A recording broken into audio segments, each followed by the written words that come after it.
Bonjour, bienvenue sur la séance 20 pour parler des interfaces en Java, une séance qui fait suite très directement en fait avec les classes abstraites, notion qu'on a vu précédemment, et on va compléter un petit peu en fait tout ce qu'on a vu justement concernant les classes abstraites pour vous parler un petit peu des interfaces et voir un peu ce qui diffère en fait de la classe abstraite, parce que vous verrez qu'il n'y a pas forcément énormément de choses, donc on peut du coup souvent confondre les deux, et on verra comme ça un petit usage, je vous montrerai un usage un petit peu des interfaces qu'on peut retrouver. Alors on va reprendre, en tout cas, enfin on va pas reprendre, mais on va en tout cas partir sur un code un peu spécifique par rapport à ça, que je vais vous détailler très simplement. En plus j'ai même fait un petit schéma pour que vous puissiez comprendre. Donc en gros, alors je vais le montrer d'ailleurs ici, on va faire ça comme ça. Nous avons une classe abstraite, d'accord, qui représente un véhicule, ok, et de cette classe abstraite nous avons étendu deux classes, donc créé deux classes, une qui représente un navire, d'accord, un bateau, et une qui va représenter un planeur. Ce sont des sortes de véhicules donc qui on retrouve tout de suite ce lien comme ça, donc cette hiérarchie liée à l'héritage justement de cette manière. Et d'un autre côté, donc là on n'est pas du tout avec quelque chose qui est étroitement lié au véhicule, c'est vraiment autre chose. Nous avons donc une classe pareille qui est abstraite, qui représente un bâtiment, une construction en fait, d'accord. Et issu de ça, alors j'en ai fait qu'une seule parce que j'allais pas non plus faire 300 fichiers de classes différents, mais je vais en faire juste quelques-uns pour l'exercice, pour le que vous ayez en tout cas ici un exemple qui soit suffisamment parlant. Et on a un cottage donc qui représentera une chaumière, donc une sorte de bâtiment en fait, tout simplement, qui est ici concret. Voilà un petit peu donc en termes de schéma ce que ça représente. Donc on a ces classes là, deux classes étroitement liées via héritage sur une classe abstraite, et ici une classe toute seule, mais j'aurais pu en créer 2, 3, 4, plein d'autres, si j'avais voulu pour compléter un peu plus. Donc en termes de code, ça se présente donc comme ça tout simplement. Donc le véhicule, alors je vais aller très vite parce que c'est des choses que nous avons déjà vues plein de fois, et maintenant au niveau des classes abstraites on l'a abordé aussi. Mais en gros notre véhicule possède un seul ici état, donc un seul attribut, pardon, je cherchais le nom, qui est une vitesse de déplacement, et on indique ici tout simplement une méthode abstraite, c'est le cas, parce qu'on l'implémente pas ici, qui va permettre de déplacer ce véhicule à une position XY, d'accord.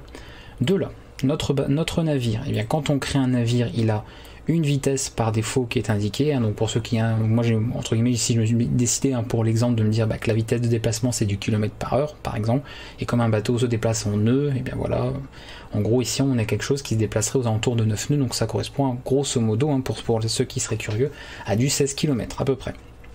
Et ensuite le déplacement, donc là j'ai pas pour faire quelque chose de très simple pour votre exemple ici, j'ai simplement un texte qui indique voilà, le navire, la brasse les flots se déplace et il affiche les coordonnées. Pour le planeur évidemment, donc lui au niveau de la construction il a une autre vitesse, d'accord, de déplacement, pas pareil, donc lui il se déplace plus vite, 28 km, c'est un planeur propulsé, très rapide. Et pareil, comme ici au niveau des véhicules nous avions une méthode abstraite, elle doit donc obligatoirement être implémentée dans les classes concrètes, puisque ici notre planeur se ne déplace pas pareil. Naturellement, comme ici un planeur et un navire sont étroitement liés, d'accord, par le fait qu'ils aient, comme vous voyez ici, un même état, c'est-à-dire notamment leur vitesse de déplacement, voilà, c'est un élément commun à ces deux classes, et notamment moyen de se déplacer. Donc on a, et c'est pour ça que justement j'ai choisi ici, d'utiliser, c'est pour ça que je voulais ouvrir, une classe abstraite, voilà, et ensuite on crée comme ça des classes concrètes. Donc ça c'est le principe, et ce qu'on avait vu précédemment, de la classe abstraite. Encore une fois, ça permet de factoriser du code quand on trouve des liens étroits entre plusieurs classes et des éléments communs. Voilà, c'est à ça que sert une classe abstraite, et c'est à ça qu'elle doit servir. À côté, pour building, donc ici pour représenter un bâtiment, une construction, j'avais quelque chose de plus court, c'est simplement une méthode abstraite pour construire, d'accord, un bâtiment, et qui indiquera, donc là il aurait fallu éventuellement faire une autre classe encore à part, mais je voulais pas trop en rajouter, donc j'ai mis à la place une chaîne de caractères pour me dire voilà, on construit donc un bâtiment selon un type de matériau, d'accord. Et pour la chaumière ici, donc ce qui représente une chaumière, donc on a le constructeur, donc j'indique voilà qu'on a une parcelle qui se met en place, comme si on construisait voilà la mise en place de la parcelle, et on implémente bien évidemment la méthode qui à la base est abstraite par rapport à un certain type de matériau. Voilà, donc ça permettra de construire le bâtiment en, je sais pas moi, en bois, en pierre ou n'importe quoi, de cette manière. Voilà, j'espère qu'ici, c'est clair jusqu'à présent. S'il y a des choses qui sont déjà pas claires à partir de là, revenez sur les vidéos d'avant concernant la construction d'une classe, les méthodes, les classes abstraites, les attributs, les méthodes. Il faut revoir toutes ces choses-là si là tout de suite vous êtes déjà perdu. Et maintenant, donc ça, imaginez que c'est la représentation un petit peu de mon projet. Et moi j'ai envie de faire un truc, c'est de me dire, ici un planeur, on est d'accord, un planeur c'est quelque chose qui peut planer. Donc en gros c'est quelque chose qui peut entre guillemets voler, d'accord, qui a possibilité de se déplacer dans les airs. Donc on pourrait naturellement se dire, bah ici, je vais permettre par exemple à mon planeur, d'accord, de voler, simplement, de, je sais pas moi, fly. Alors je ne sais pas comment, mais bon, voilà, en gros, il vole, d'accord, d'une certaine manière. C'est un peu embêtant. Maintenant, plus tard, dans une évolution future, je pourrais avoir un autre véhicule, genre un avion, quelque chose qui représentait un avion, un vaisseau spatial, ou une soucoupe volante, ou je ne sais quoi. Et il faudrait forcément lui permettre de voler. Donc est-ce qu'on s'amuserait à faire? Eh bien on serait en train de créer une classe concrète qui devrait voler aussi. Mais on a une répétition de code. Vous voyez, il y aurait le problème parce qu'on aurait ici la répétition du code fly pour ça, et on aurait une répétition ailleurs. Donc la logique de la classe abstraite voudrait que quand on a comme ça des choses communes, d'accord, des liens étroits en fait, on utilise justement cette fameuse classe abstraite. Donc on serait tenté de se dire, bah, dans la classe abstraite qui représente un véhicule, on va faire ça, fly, et voilà, apparemment on s'en fiche de savoir comment ça le fait, mais simplement comme ça. Mais là en termes d'implémentation, là où on essaie de résoudre un problème, on en a ajouté un nouveau. C'est-à-dire que là on considère que tous nos véhicules que nous allons concrètement créer devront implémenter une méthode donc pour se déplacer, ça ok, et devront implémenter une méthode pour voler. Le problème c'est là où du coup on va devoir partir du principe que nos navires, ici nos bateaux vont voler. C'est un petit peu embêtant. Sinon on veut des bateaux on va dire normaux, hein, donc qui se déplacent sur les eaux. On veut pas un bateau qui vole. On n'est pas dans Peter Pan, donc c'est un petit peu embêtant par rapport à ça. Donc là, on voit tout de suite, hein, je vais m'arrêter ici au niveau de l'explication que je donnais là, on voit tout de suite qu'il y a un problème, d'accord? Dans la conception, dans l'implémentation, c'est pas possible, on peut pas faire comme ça. Autre possibilité, autre scénario, tout ce que je viens de dire ici, vous l'oubliez, on prend un autre scénario, d'accord? Que ce soit voilà, venant de quelqu'un de l'extérieur, par exemple vous travaillez pour un client, ou même vous-même, vous êtes sur votre jeu, on peut dire par exemple ça ce sont des classes pour un jeu vidéo, admettons, et vous voulez justement vous taper le délire de dire bah tiens, moi là le planeur on est d'accord il vole, puis éventuellement bon là j'ai que 2 classes, mais imaginez qu'il pourrait y en avoir beaucoup plus, hein, pour avoir plein d'autres types de véhicules, tout ça. Puis je me dis le bateau après tout, ouais, faire un navire volant ça peut être sympa, hein, ça peut être quand même cool comme idée. Et même sans parler de ça, juste le planeur, on pourrait se dire le planeur ça vole, hein, on peut faire quelque chose, un planeur qui vole, un planeur autopropulsé par exemple, qui du coup ne ferait pas que planer mais volerait vraiment. Et on peut se taper le délire aussi de se dire, moi j'aimerais bien dans mon jeu me faire une maison en fait, une construction qui est dans les airs, une construction volante, d'accord, qui pourrait se déplacer dans les airs. Donc ma chaumière ici, j'aimerais qu'elle puisse voler. Alors il y aura peut-être d'autres types d'habitations, des chalets, des manoirs, je ne sais quoi, je veux pas qu'ils volent. Mais la chaumière, ce que je représentais ici par la classe cottage, j'ai envie qu'elle vole, d'accord, je veux que ça vole comme un glider autopropulsé pourrait voler. On pourrait d'ailleurs ici faire une classe spécialisée pour dire le glider, donc le planeur, il fait que planer, hein, tel quel, et on crée une version plus spécifique qui est un planeur, voilà, avec un système de propulsion. Mais on va pas trop non plus, on va pas compliquer, on va dire l'exemple. Donc là, il y a autre chose. Du coup, ça veut dire que mon planeur, je veux qu'il vole, ou éventuellement le navire, et je veux que ici ma chaumière, elle vole. Sauf qu'on a bien vu, et en tout cas on le voit ici au niveau du schéma, que, vous voyez, ce sont complètement séparés. C'est 2 choses indépendantes.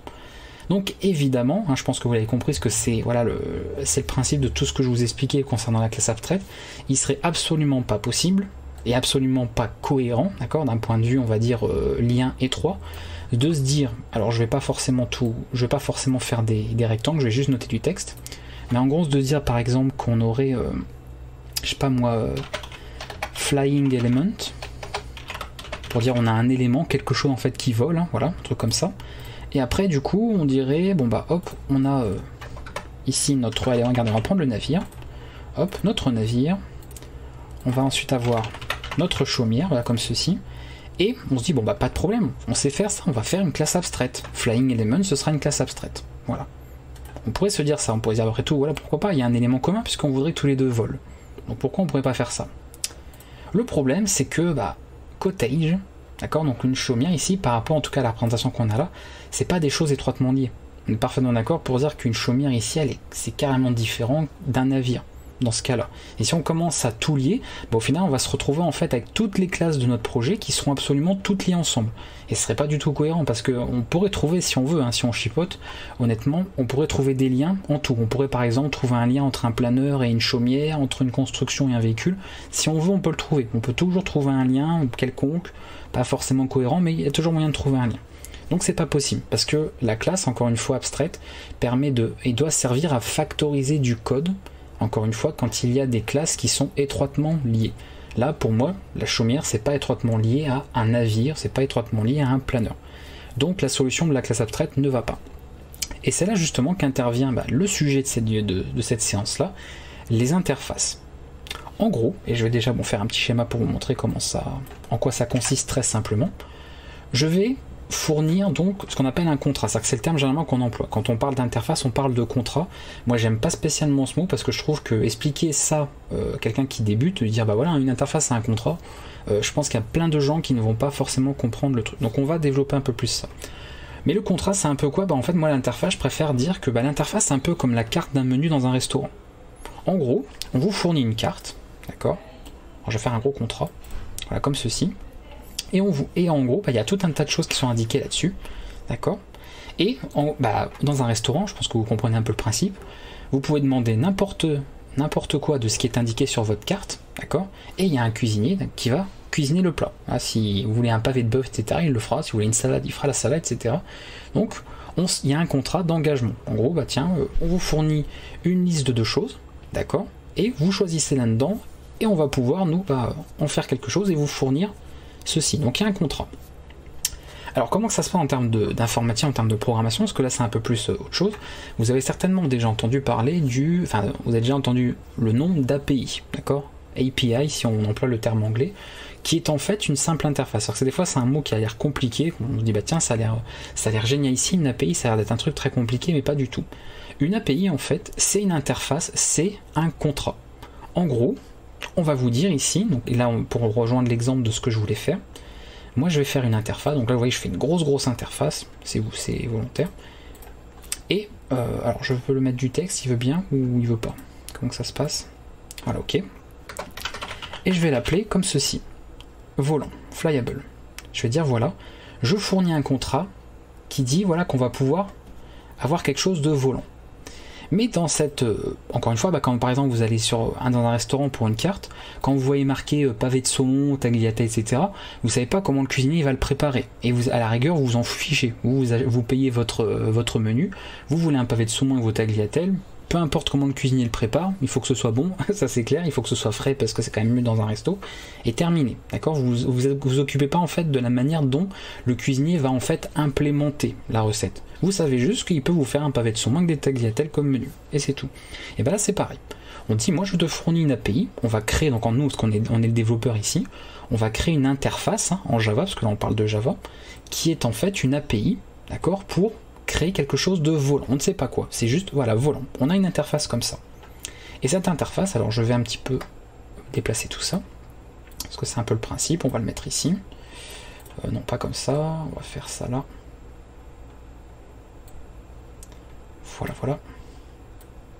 Hop. Cette interface, elle sera complètement à part, d'accord? Elle va avoir tout un tas de choses, mais ça je vais expliquer ce que c'est du code, donc pour le moment on parle pas vraiment de code, mais juste je vous schématise un peu la chose. Et tout élément qui aura besoin d'implémenter ça comme fonctionnalité, c'est-à-dire qui aurait besoin de voler, d'accord, d'être volant, eh bien on va lui dire tu vas l'implémenter. Donc ça tombe bien parce que c'est exactement ce que j'ai. Donc si je voulais schématiser en gros, je dirais moi ici ma chaumière je veux qu'elle puisse voler, donc elle va implémenter mon interface flyable. D'accord? Et mon navire ici, alors c'est pas de l'héritage, attention, c'est de l'implémentation, mais bon ici comme je veux pas forcément faire des flèches différentes, comme de toute façon je vous parle en même temps que je fais les flèches, vous comprenez bien ce que je veux dire. Et ça pareil, mon navire, il fait ça.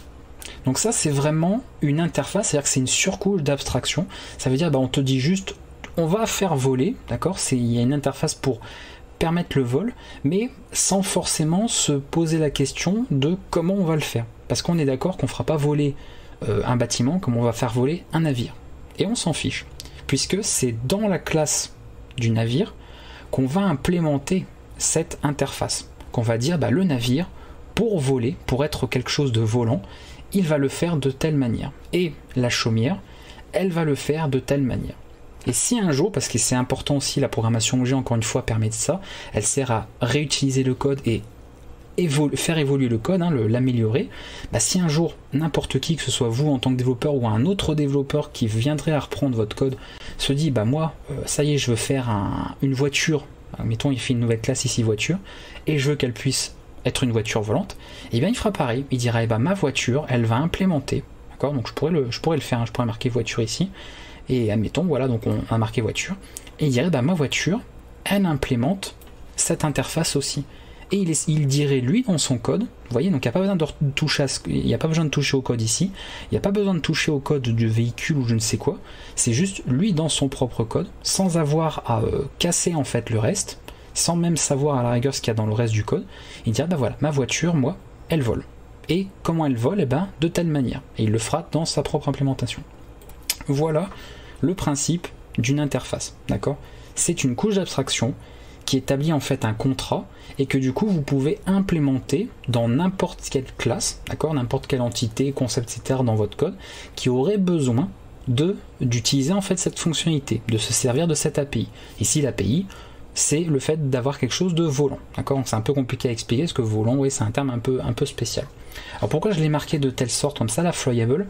Simplement parce que Java utilise un peu ce principe. C'est-à-dire que si on regarde la doc de Java, vous allez retrouver par exemple, je vais en utiliser un qui est pas mal, voilà, celui-là, une classe qui s'appelle, alors c'est une interface en réalité, mais c'est un peu, voilà, une classe un peu spéciale en fait, hein, les interfaces, je pense que vous avez un petit peu pigé le truc, et on a ici une interface donc, qui appartient à Java qui s'appelle comparable. Donc ça, vous voyez tout de suite, juste par le nom, je pense que vous avez compris à quoi allait servir cette interface. Je pense que vous avez bien compris que ça allait permettre de comparer des éléments, des choses. Alors, on n'a pas encore vu les templates, tout ça, on n'a pas du tout parlé encore sur ce cours, mais en gros, bah, ça veut dire que cette interface, elle va te permettre de comparer des éléments de n'importe quel type. Voilà. Et on ne sait pas à l'avance quels seront ces types, et c'est pas grave.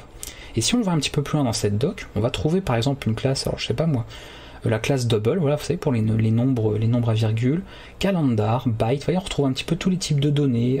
Qu'est-ce qu'on retrouve aussi? Year, on retrouve date, on retrouve voilà, des choses concernant la manipulation de date. Je sais pas s'il y a time par exemple, voilà ce genre de choses.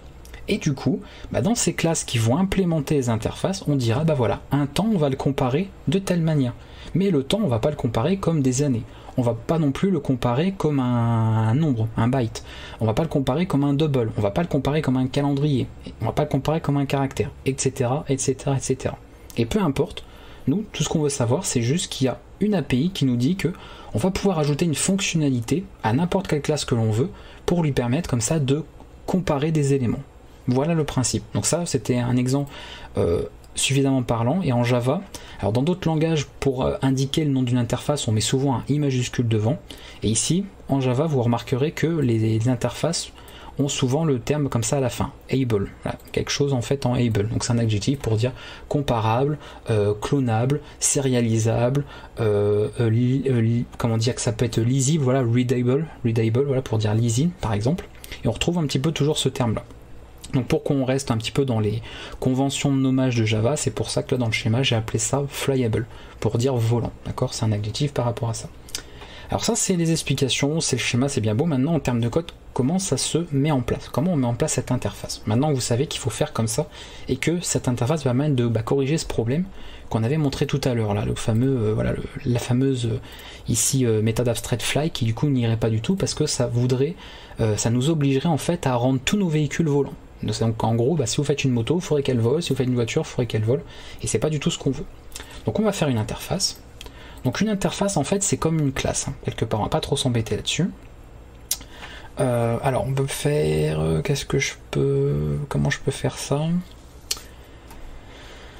On va créer notre fichier. Je vais l'appeler flyable. .class, hein, .java, pardon, je dis bêtise, pourquoi je voulais mettre .class, moi c'est pas n'importe quoi. Donc vous voyez, je le mets dans mes fichiers de classe, hein, je laisse ça là-dessus, toujours dans mon package.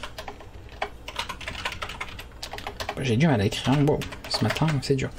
Ok, et à partir de là, il va y avoir des petits changements en termes de syntaxe. Donc là on attaque vraiment la syntaxe. On n'est pas sur le terme classe, parce qu'il faut bien qu'on puisse les différencier, mais sur interface. Et ici, flyable. Voilà un petit peu comment ça se passe. Okay. Alors, déjà une interface, il faut savoir que il y a donc en termes de syntaxe des règles importantes.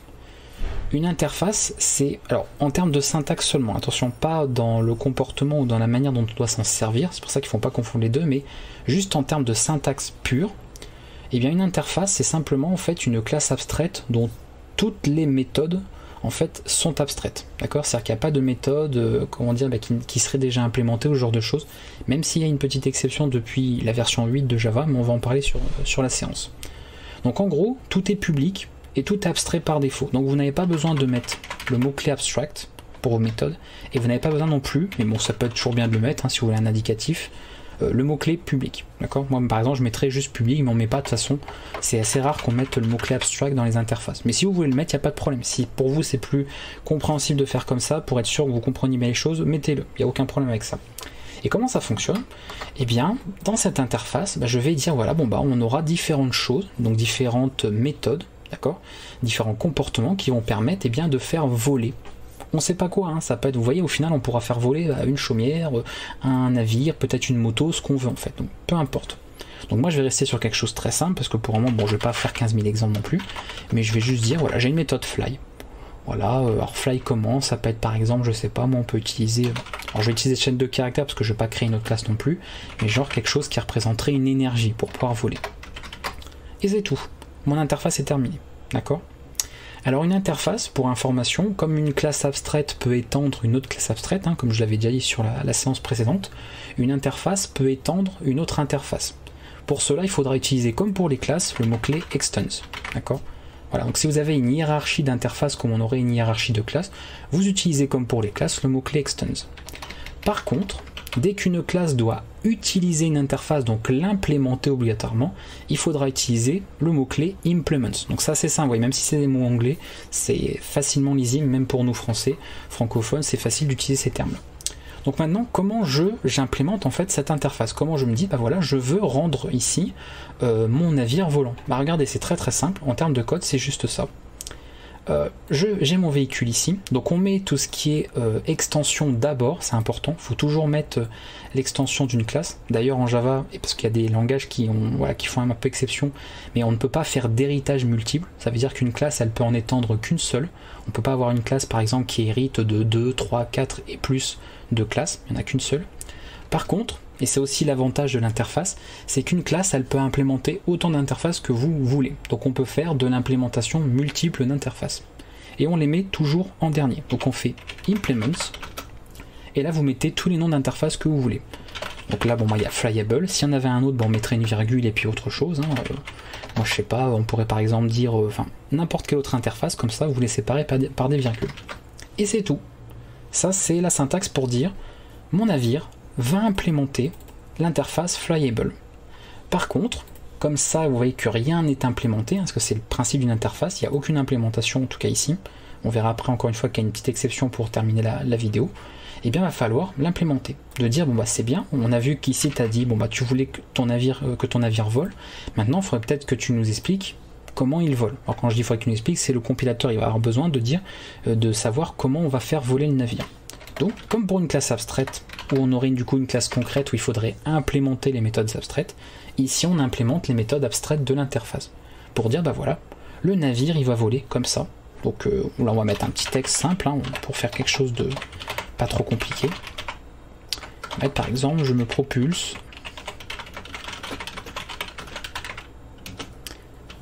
avec du, et puis on aurait par exemple le nom de l'énergie. Je fais très très simple en termes d'exemple ici pour le code, je vais pas en faire plus, je pense qu'un texte est suffisamment explicite pour ça. Et voilà, c'est bon, vous avez implémenté le vol pour votre véhicule. Et vous voyez, je n'ai jamais eu besoin de toucher à ça, jamais eu besoin de toucher à quoi que ce soit. C'est juste si j'ai un élément où je dis, celui-là, cet élément-là, cette classe, je veux qu'elle puisse voler, d'accord, que mon navire puisse voler, et bien c'est lui, voilà, que je modifie. Et si à un moment donné, là on a besoin de rajouter d'autres possibilités, bien on rajoutera une autre méthode. Alors, je sais pas, on pourra dire par exemple, comment on peut dire ça, boost. Je sais pas, par exemple, voilà un truc qui permettrait de booster la vitesse. Et puis on pourrait par exemple rajouter je sais pas moi, un multiplicateur de vitesse. Voilà, int, voilà quelque chose. un multiplicateur, peu importe, pour dire bah tiens je booste la vitesse par 2, par 3, par 10, etc. Et voilà, et ici bah à partir de là, en changeant l'interface, bah, il faudrait évidemment l'implémenter. Bah alors ton navire, comment lui il se booste, comment il booste sa vitesse.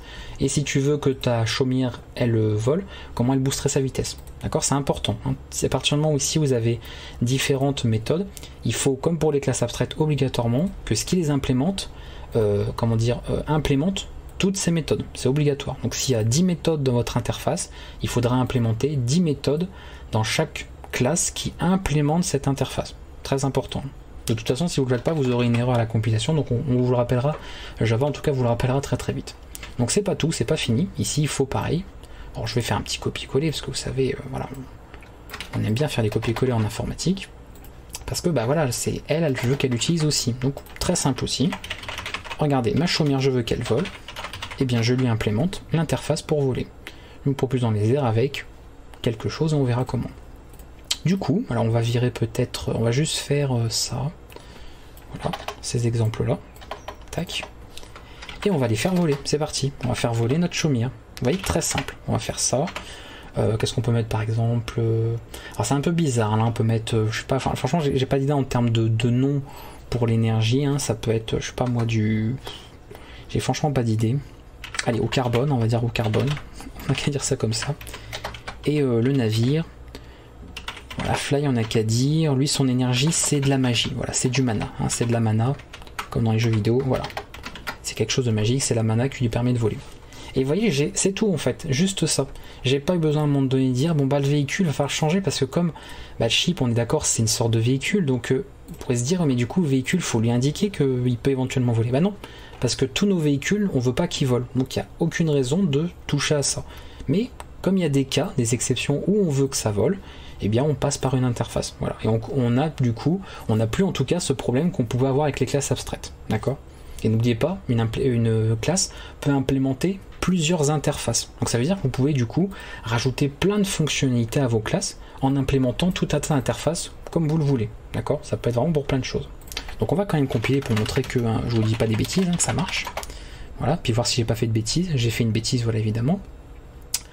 Is not public in... Regardez, c'est quoi? Fly is not public. Qu'est-ce que j'ai mis comme bêtise?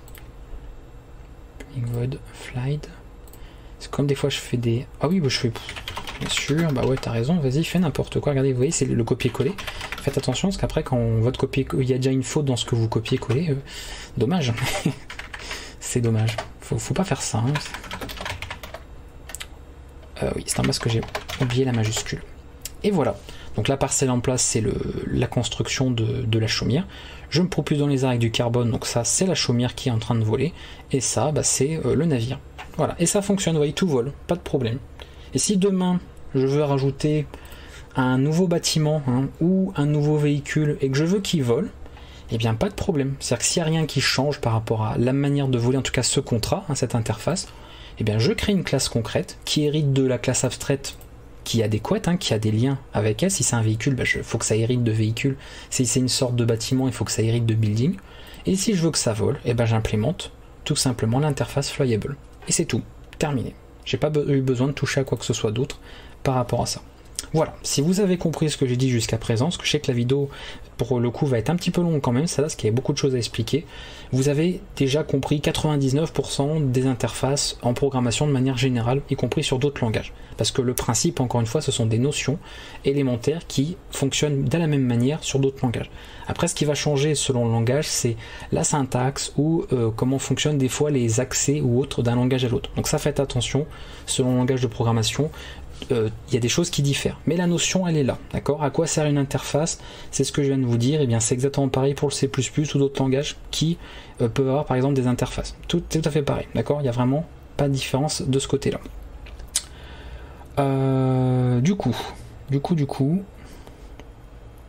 est-ce que je vous ai... Par exemple, on va repartir sur l'exemple de Java. Java possède pas mal d'interfaces, comme par exemple bah, pour copier des objets, d'accord, copier des éléments, pour les comparer, pour tout ça. Et dès que bah, qu'on veut avoir une classe, et c'est comme ça que fonctionne en fait, c'est-à-dire qu'il faut vous dire que le langage Java, il est conçu comme ça en fait. Il est conçu avec plein d'interfaces, plein de classes abstraites, et du coup, tout est fait, toute la logique du langage avec toutes les classes que vous allez utiliser du langage sont construites de cette manière. Donc si à un moment donné vous voulez par exemple pouvoir comparer des éléments d'une classe que vous avez créée, eh bien il faudra soit faire votre propre interface si c'est bien quelque chose de spécifique, sinon tout simplement implémenter l'interface de Java, comparable, et c'est tout. Qui permettra à la place du T ici de comparer des dates, des maisons, des navires, vous voyez, on peut comparer plein de choses, voilà, parce qu'évidemment en termes de code pur, comparer des bateaux, c'est pas si simple que ça. Ça c'est vraiment humain, il faut réfléchir humainement parlant à comment on compare par exemple deux navires. Ok pour ça. Alors un autre élément aussi, puisque je vous avais dit qu'une interface, en termes de syntaxe pure, c'est une classe abstraite mais qui ne possède que des choses abstraites. D'accord? Donc en gros, il n'y aura jamais d'implémentation de quoi que ce soit. Dans tous les cas, une interface, vous voyez, ne s'instancie pas, hein, c'est pas une classe en plus, hein, c'est dans le cas là. Donc il n'y a évidemment pas de constructeur dans une interface, hein, comme pour une classe abstraite, on ne fait pas d'instance d'une interface, évidemment pas. Par contre, il y a un élément très important. Comme on avait vu que la classe, et je vous l'avais dit, la classe abstraite en tout cas permet donc de factoriser du code, c'est-à-dire quand on a des éléments communs avec des classes étroitement liées, on crée une abstraction, d'accord, pour faire justement cette fameuse classe abstraite, et on pouvait utiliser des éléments non statiques, on pouvait utiliser des choses qui ne sont pas constantes, on peut par exemple avoir des attributs, je sais pas moi, protégés ou ce genre de choses. Par contre, vous voyez d'ailleurs je l'ai fait ici, protected, pas de problème. Par contre, comme j'ai dit pour l'interface, c'est public, donc on peut pas faire un attribut privé, on peut pas faire un attribut protected. Même si voilà, c'est comme une classe, c'est pas complètement comme une classe, d'accord? C'est en termes de syntaxe, il n'y a pas de tout pareil, et au niveau comportement non plus. Donc il y a bien une différence hein, entre classe abstraite et interface, c'est absolument pas la même chose les deux. Par contre, même si on ne peut pas donc utiliser, enfin voilà, comment dire, de mots d'accès, donc public, enfin private, protected, etc., on peut quand même, dans une interface, utiliser des méthodes statiques, puisqu'une interface de toute façon ne s'instancie pas, donc on pourrait indiquer, alors bon, là pour le coup c'est pas forcément intéressant, mais on peut par exemple avoir, alors je vais mettre public parce que c'est bien, personnellement je préfère le mettre, et avoir, je sais pas moi, flyable, bon là c'est parce que pour le coup mon véhicule j'ai mis une vitesse, mais on pourrait se dire que ça c'est la vitesse de déplacement du véhicule en normal, et là on pourrait par exemple dire, on aurait, je sais pas moi, on va mettre un int, mais on aurait par exemple un fly speed comme ceci, puis qui serait, alors c'est pas comme ça en fait, c'est même statique final ou final, etc. C'est qu'on peut avoir un élément final parce que c'est une constante en fait. Voilà, public final int, et on aurait, je sais pas moi, j'en sais rien, une vitesse de vol pour tous les éléments. J'ai franchement pas d'idée, on va mettre 20, les 20 km/h, un truc comme ça, donc ça va vite, hein, 20 km/h c'est déjà pas mal. Et voilà. Donc on peut évidemment mettre des éléments, des constantes, hein. Rappelez-vous le mot-clé final, on l'a déjà abordé dans des séances présentes. On peut avoir des éléments statiques, hein, sans problème, donc même des méthodes, on peut faire des méthodes statiques, qui permettent comme ça de passer par l'interface, hein, comme on l'a vu avec les classes qui ont des méthodes statiques, sans créer d'instance de quoi que ce soit. Donc de flyable, on utiliserait la méthode statique. Donc je reviens pas dessus, on en a déjà parlé, hein. Tout ce qui était méthode statique, c'est la même chose pour les interfaces. Tout ce que vous savez sur les méthodes statiques fonctionne pareil pour les interfaces. Mais c'était bien quand même de le rappeler. Et pourquoi c'est important? Parce que avant Java 8, donc Java 7 et les versions antérieures, on ne pouvait pas faire de méthode statique dans une interface. C'est pour ça que j'en parlais. Normalement, de toute façon, vous êtes au minimum sur Java 8, voire même Java 10, hein, ce que je vous avais dit de ne pas partir sur une version qui date de 5-10 ans, faut pas non plus déconner. Donc vous avez quand même une version un minimum récente. Et c'est pour ça qu'il y a ces petites choses qui étaient à prendre en compte. Alors normalement j'ai fait le tour, il n'y a qu'une dernière chose, donc je sais que je dois vous parler pour la fin de la vidéo, mais je regarde si j'ai pas oublié autre chose de ce que je voulais vous dire. Des éléments, on a parlé de ça, on a parlé aussi de ça. Ça on en a parlé aussi. J'ai fait le tour de tout en fait, c'est bien. Parfait. Parfait, donc on va pouvoir du coup terminer avec ce que je voulais vous dire. Alors sinon il y a un petit, faut pas que je l'oublie, je l'avais pas noté en plus, ça que c'est quand même important, parce que c'est arrivé aussi avec Java 8, hein, si je dis pas de bêtises. Il y avait donc la notion d'interface fonctionnelle. C'est-à-dire qu'avec Java 8, on a on a introduit ce qu'on appelle les interfaces fonctionnelles. Et une interface fonctionnelle, en fait c'est très simple, c'est une interface qui n'a qu'une seule et unique méthode abstraite. D'accord, donc en gros, moi ce que j'ai fait en fait, hein, voilà, c'est, si vous voulez un petit peu savoir ça, alors j'ai rien de, c'est comme j'ai modifié les trucs, non c'est bon. Donc il n'y a pas le mot clé abstract, hein, je rappelle, hein, voilà, j'aurais même pu mettre ça comme ça, parce que de toute façon, pour dans une interface c'est public, voilà, qu'on le veuille ou pas, c'est comme ça. Mais ici, comme il n'y a qu'une seule méthode abstraite, d'accord, dans mon interface, on dit que c'est une interface fonctionnelle. Et d'ailleurs souvent, on peut utiliser Alors ça on verra, je ferai, parce que c'est pas fait au moment où je fais cette vidéo, mais on abordera en fait pas mal de notations comme ça. Vous verrez qu'en Java on a des notations souvent avec un arrobase et on a un mot précis suivant des endroits du code, avec des choses bien spécifiques pour indiquer des choses au compilateur. Et je l'ai pas fait au moment où cette vidéo est faite, le tuto n'a pas été fait, mais de toute façon vous aurez un tuto en fait sur tous ces éléments là, en fait, tous ces petits mots qu'on peut mettre des fois à droite à gauche pour indiquer tout un tas de choses au compilateur, et vous verrez de quoi il en retourne bien en détail dans ce tutoriel. Donc là en fait on lui indiquerait, d'ailleurs c'est faux ce que j'ai mis, functional interface, pour dire simplement là on a une interface fonctionnelle, et ça permet simplement après au compilateur, à la compilation, de voir qu'effectivement elle l'est. Et si jamais vous êtes gouré quelque part, et il vous dira hey, tu t'es trompé, ton interface en fait fonctionnelle, elle n'est pas vraiment fonctionnelle, donc il y a quelque chose qui ne va pas. En gros, si vous voulez par exemple vous dire je veux absolument faire une interface fonctionnelle, et bien en utilisant ce genre de terme, ça permet de forcer à avoir effectivement une interface fonctionnelle. Je rentre pas trop dans les détails parce qu'on le verra vraiment bien à part dans une vidéo dédiée, toutes ces choses là, notamment pour les mots override, etc. On l'abordera aussi dans ce genre de tutoriel là. Donc en gros c'est ça. Alors par contre évidemment comme on parle simplement de méthodes abstraites, rien n'empêcherait de faire aussi pour une interface fonctionnelle des méthodes statiques, parce qu'une méthode statique peut être utilisée sans utiliser une classe qui l'implémente et sans instancier quoi que ce soit. Rappelez-vous, une méthode statique c'est juste tu mets le nom de l'élément en question, tes deux petits points, et tu mets le nom de ta méthode. Voilà, et ça tu peux l'appeler sans problème. Donc, ça fonctionne évidemment de cette manière, donc il faut bien le prendre en compte. Et nous avons également un autre cas qui est arrivé, je voulais terminer du coup cette séance, et on va terminer cette séance avec ça, concernant les méthodes par défaut. Ça a été également introduit, alors j'espère pas me tromper, parce que voilà, c'est de ce que je me souviens, mais si je me trompe, vous pourrez toujours pour ceux qui font déjà du Java, si je me suis gouré dans le numéro de version, vous pourrez éventuellement me faire le retour dans les commentaires, n'hésitez pas. Mais pareil, il me semble qu'avec Java 8, on a aussi introduit, donc en plus de pouvoir utiliser des méthodes statiques dans les interfaces, qu'on a eu justement ces interfaces fonctionnelles aussi, ce petit nouveau concept on va dire, on a aussi possibilité de faire des méthodes par défaut. La méthode par défaut, c'est assez simple aussi. Alors on va faire je vais virer le... je peux laisser en fait, je sais pas si je peux mettre autre chose. Bon, on va mettre n'importe quoi. Je vais faire default, alors je pense que le public va pouvoir passer ici après le mot default, et void, alors je vais mettre n'importe quoi en fait, je sais même pas ce que je peux mettre. On va mettre test, c'est vraiment juste pour tester, pour vous montrer comment ça marche. En gros on va avoir ça, et là exceptionnellement, parce que c'est une méthode par défaut, d'accord, je vais pouvoir implémenter dans l'interface. Alors je sais qu'à l'époque, avant ça n'existait pas, il y a même des langages d'ailleurs où, c'est pour ça que je vous dis ça peut être différent, il y a d'autres langages de programmation avec du paradigme objet qui ne permettent pas de faire ça, d'accord, ça c'est vraiment propre à Java, d'accord, Java permet de faire des méthodes par défaut, ce qu'on n'aurait pas forcément dans tous les langages qui permettent de faire de la programmation objet.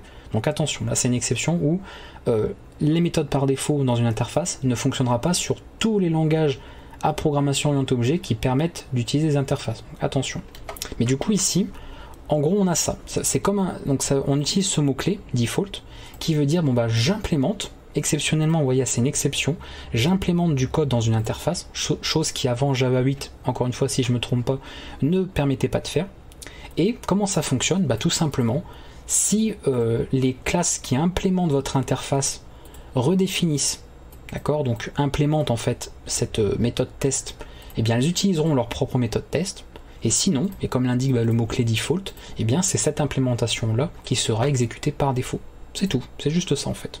En gros, donc si par exemple je fais ici c.test, s.test, comme là elles ont toutes les deux pas implémenté cette méthode, elles s'appelleront, elles s'amuseront, ça va afficher test pour les deux. Donc on va faire un cas à part pour lui. Public void test. Donc il y en a un qui disait, hop, on va refaire un truc, l'autre qui disait test. On va mettre mon test à moi. Voilà, vous voyez, c'est très très possessive cette classe. Du coup, elle fait son propre test. On compile tout ça, j'ai pas fait d'erreur, c'est bon. Et voilà, d'accord. On voit que celle, donc la chaumière, qui a implémenté la méthode, utilise sa propre méthode. Et là, pour le coup du navire, comme il n'a pas implémenté cette méthode, comme elle est marquée étant par défaut, grâce au mot-clé default, s'il n'y est pas, vous aurez une erreur évidemment, parce qu'il faut absolument tout implémenter dans une interface si ce n'est pas une méthode par défaut. Mais là, comme ça en est une, et bien c'est cette méthode qui sera utilisée du coup pour le navire. Voilà, la méthode par défaut, comme le nom indique, default, donc c'est une méthode par défaut.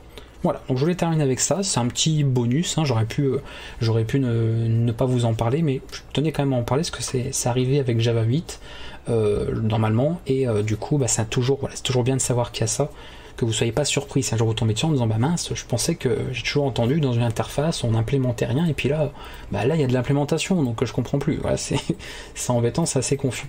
Donc là en tout cas vous avez cet exemple. Et c'est simple à voir, parce que heureusement là-dessus le langage Java est très verbeux, c'est-à-dire qu'on a des mots pour indiquer tout. Donc là, voilà, ici on comprend que c'est pas implémenté, là on comprend que ça l'est parce qu'il y a ce petit mot-clé magique, le default, qui nous indique que c'est une méthode par défaut. Et je vais en terminer là, ça fait 40 minutes de vidéo, on aura bien fait le tour concernant les interfaces.